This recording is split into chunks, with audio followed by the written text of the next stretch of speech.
So, Radhika ma'am, for anyone who wants to start investing in mutual funds, which are top 2 or 3 categories you would recommend? If you are super conservative, I would pick a balanced advantage fund. If you want to be aggressive, I would pick a multi-cap fund because it has a blend of large, mid, and small. And if you're looking for a passive option, there's an index I absolutely love. I use it for my son and myself. It's a large and mid-cap 250 index fund. What are top 3 benefits of doing an SIP? Biggest benefit is actually discipline. Small cap versus mid cap versus large cap. Obviously blended. If you ask me to pick just one segment to invest in between large, mid, and small, I'd pick mid. What, according to you, would be an ideal allocation amongst these 3 categories? Ideally, the multi-cap split is very nice. 60 mid and small and 40 large. For someone who doesn't know what is the meaning of SIF, can you explain it to a 13-year-old? Why should a 13-year-old know about SIF is a different question. It's trying to do one sole thing, which is to make money from something when it falls.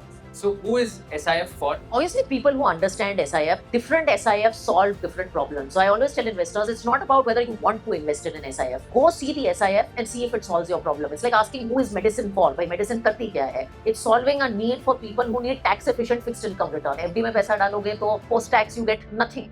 Do you think markets are at bottom right now and this is the best time to invest? If I knew that, you would not be talking to me and I would not be talking to you. I genuinely believe that there are no perfect investment conditions. For a Gen Z who's watching this, what are the top 3 mistakes you think Gen Zs are making when it comes to financial planning? Gen Zs are super smart. I think starting early, whatever you start with, chase regulated products. So have a framework for why you're investing, how long you're investing. Try to link things to goals. That would be nice.